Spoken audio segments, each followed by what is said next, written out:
माता शैलपुत्रीच्या जन्माची पौराणिक कथा. शैलपुत्री मातेला सती असेही म्हणतात. सती प्रजापती दक्ष यांची कन्या होय. वडिलांच्या विरोधात जात सतीमातेने भगवान शिवांशी विवाह केला होता. त्यानंतर काही वर्षांनी प्रजापती दक्षने मोठा यज्ञ करण्याचे ठरवले. यासाठी त्याने सर्व देवी देवतांना आमंत्रणे पाठवली, परंतु भगवान शिवाला नाही. देवी सतीला आमंत्रण येणार हे चांगलेच माहीत होते, पण तसे झाले नाही. ती त्या यज्ञाला जायला हताश होती, पण भगवान शंकरांनी नकार दिला. यज्ञाला जाण्याचे निमंत्रण मिळालेले नाही, त्यामुळे तेथे जाणे योग्य नसल्याचे त्यांनी सांगितले. सती राजी झाली नाही आणि यज्ञाला जाण्यासाठी पुन्हा पुन्हा आग्रह करत राहिली. शेवटी स्त्री हट्ट पुरवत शिवांनी सतीला तिथे जाण्याची परवानगी दिली. सती जेव्हा तिचे वडील प्रजापती दक्ष यांच्या घरी पोहोचली, तेव्हा तिने पाहिले की कोणीही तिच्याशी आदर आणि प्रेमाने बोलत नव्हते. त्यांच्या इतर बहिणींचे कौतुक सुरू होते, पण कोणीही सतीची चौकशी सुद्धा केली नाही.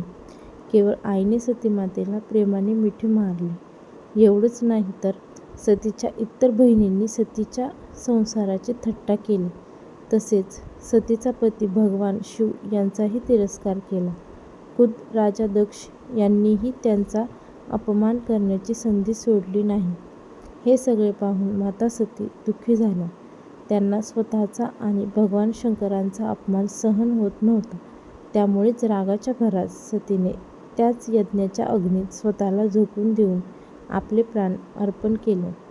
भगवान शंकरांना हे कळताच ते दुःखी झाले. दुःखाच्या आणि क्रोधाच्या ज्वालात पेटलेल्या शिवाने त्या यज्ञाचा नाश केला. त्यानंतर माता सतीने पुन्हा हिमालयात जन्म घेतला. हिमालयात जन्म घेतल्याने तिचे नाव शैलपुत्री पडले. कसे आहे माता शैलपुत्रीचे स्वरूप?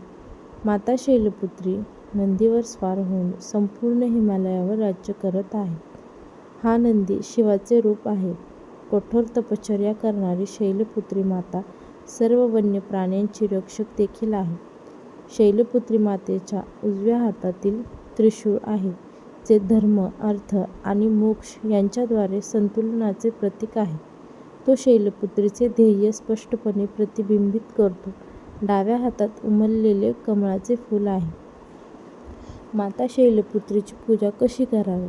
हिंदू पौराणिक कथांमध्ये कलश हे गणेशाचे रूप मानले जाते. त्यामुळे सर्वप्रथम घटस्थापना केली जाते. घटस्थापनेनंतर कलशाची प्रतिष्ठापना करून दुर्गा मातेला पूजेला येण्यासाठी आमंत्रित करा. या उपासनेमध्ये सर्व तीर्थक्षेत्रे, नद्या, समुद्र, नवग्रह, दिक्पाल, दिशा, नगर देवता, ग्रामदेवता यासह सर्व योगिनींना आमंत्रित करा. एका लाकडी पाटावर लाल कापड पसरा. त्यावर माता शैलपुत्रीची प्रतिमा मूर्ती स्थापित करा. त्यावर कुंकू लावून शम लिहा. त्यानंतर हातात लाल फूल घेऊन शैलपुत्री देवीचे ध्यान करा. देवीच्या उपासनेसाठीचे मंत्र: ओम ऐं ह्रीं क्लीं चामुंडाय विच्चे ओम शैलपुत्री देव्ये नमः. यानंतर भोग आणि प्रसाद अर्पण करून मा शैलपुत्रीच्या मंत्राचा जप करावा. या मंत्राचा किमान 108 वेळा जप करा. ओम शं शैलपुत्री देव्ये नमः या मंत्राचाही 108 वेळा जप करा.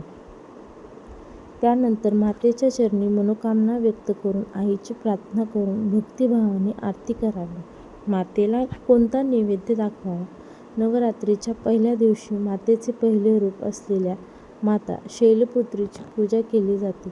या दिवशी उपवास केल्यानंतर मातेच्या चरणी गाईचे शुद्ध तूप अर्पण केल्याने आरोग्याचा आशीर्वाद मिळतो आणि उपवास करणारा व्यक्ती निरोगी राहतो. माता शैलपुत्रीचे मंदिर. शैलपुत्री माता काशी नगरी वाराणसी येथे आहे. तिथे शैलपुत्रीचे एक अतिप्राचीन मंदिर आहे. त्याबद्दल असे मानले जाते की माता शैलपुत्रीचे दर्शन घेतल्याने भक्तांच्या मनोकामना पूर्ण होतात.